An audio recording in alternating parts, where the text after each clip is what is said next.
I'm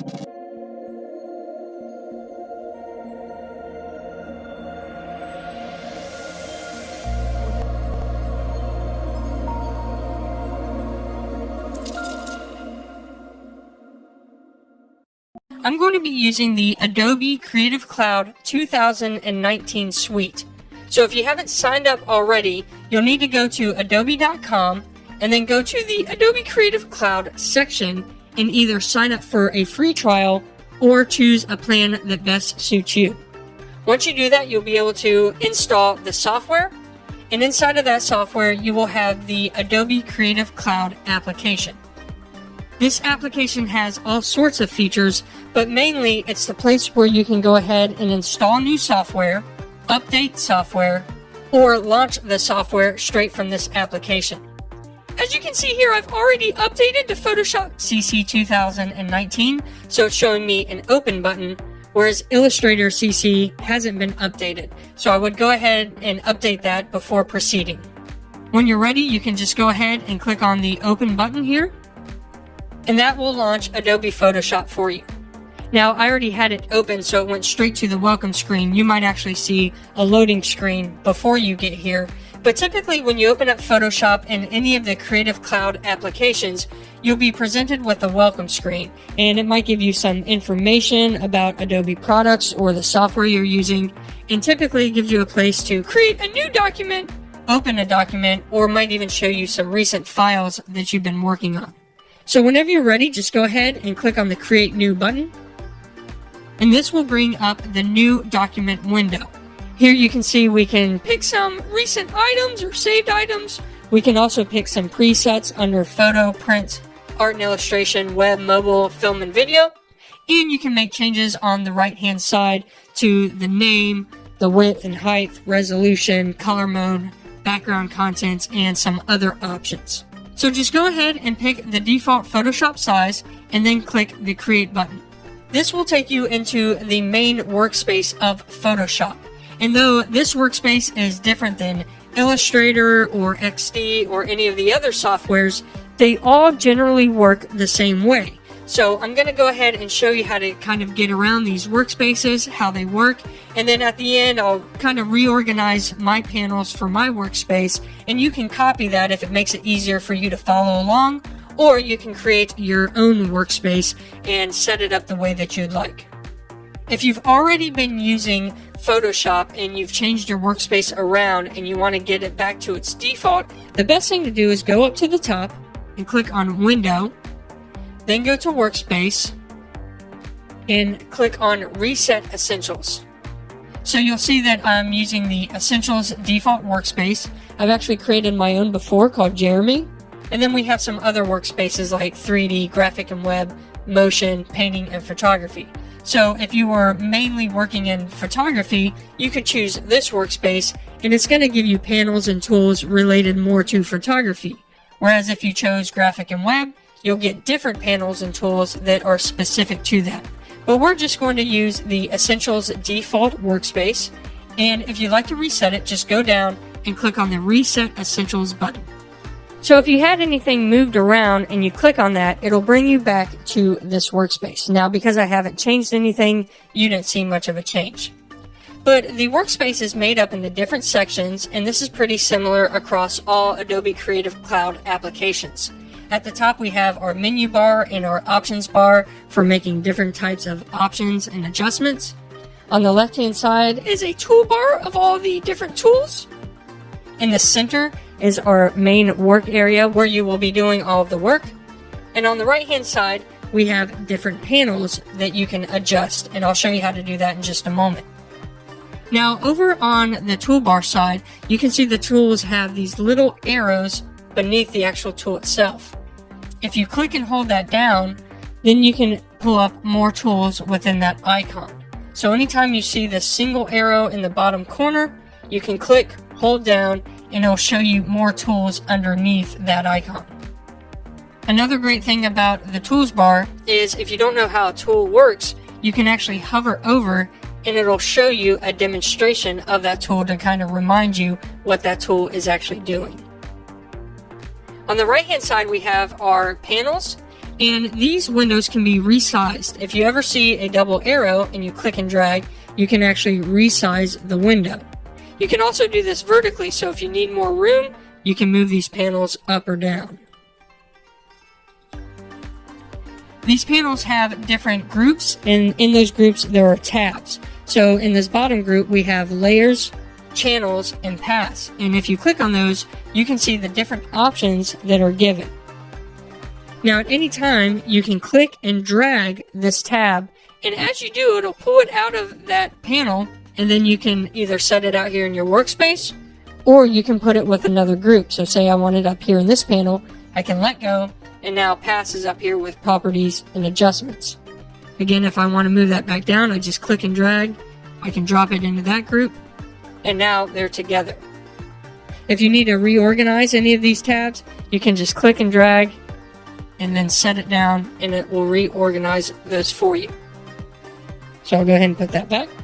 You also see another icon that has a couple lines, and this gives you other options within the panel. So if I click on this, you can see that we have different options relating to the tab that we have selected, which is the Path tab. So if I select on Layers, and then I click that options, now we have different options pertaining to layers. So I'm going to go back and I'm going to go ahead and reset this one more time. So we're back to the basic setup here. And I'm going to reorganize this a little bit better of how I like to work. Now you can follow along with me. It'll probably make it easier as we go through this course for you to have the same kind of setup. Or if you'd like to create your own setup, you can do that also. And as you begin working, I recommend that you find the things that work best for you and create your own workspace. So for instance, the libraries panel is important later on as you begin building your library, but right now we don't need it. So I can go ahead and right click on that and hit close, and it'll let me close that out. Now that was the only tab in that panel block, so when I removed it, it actually resized the window for me and gave me a little more room to work with.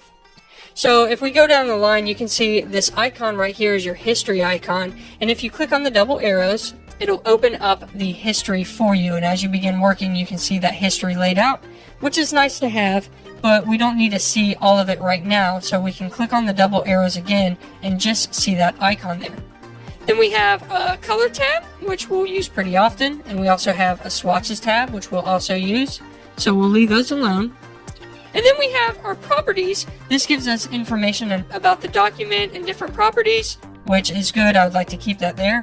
And then there's an adjustments tab. Now this is to quickly add in adjustments, which is a really neat feature, but I usually don't use this too often, so I'm just going to click on that and close that one out also.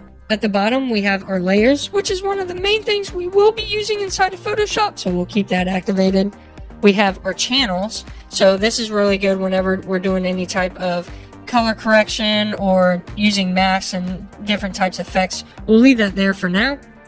And at the end is paths. Now later on we'll get into paths, but right now we're not going to use this, so I'm going to go ahead and close that out. And I just like to tidy this up a little bit so it's a little less things to look at and worry about, and only pull in the things that I need. Now there's more panels than this. So if you go back up to the top and you click on window, you can see all of the different panels.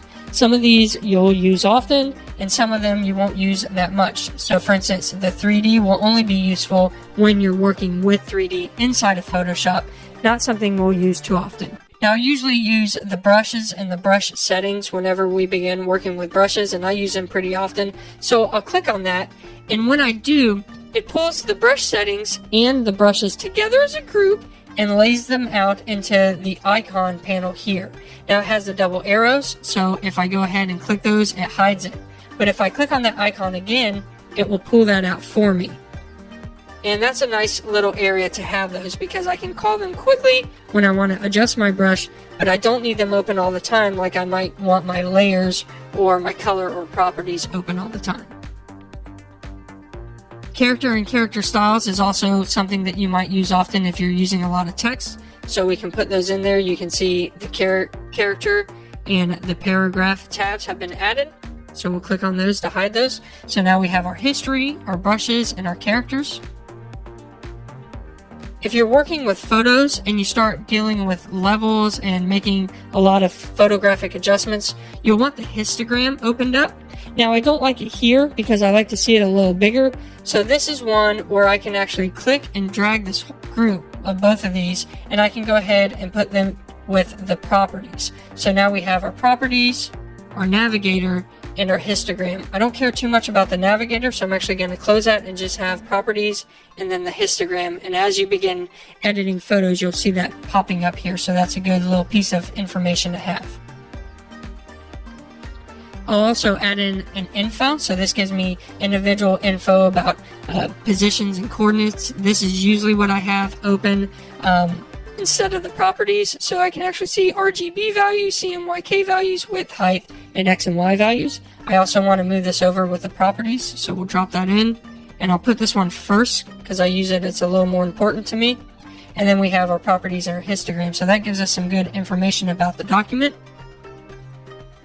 And then as you can see, that's pretty much all I'm going to use at this point.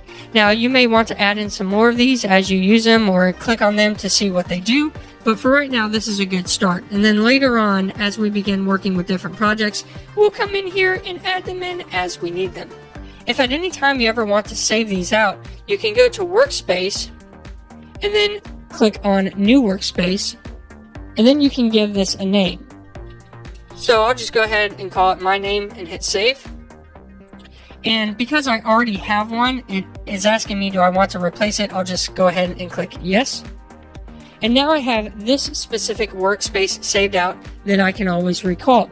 So if you go back up to Window and you go to Workspace, now you can see that Jeremy, my name is highlighted, that workspace, and Essentials is no longer highlighted. So if I click on Essentials, it actually isn't going to change anything because we were working with the Essentials originally. But we can go down and we can reset Essentials. It puts us back here. Now to recall the one that we created, we can go to Window, Workspace, and I can click on Jeremy, and it will recall that workspace.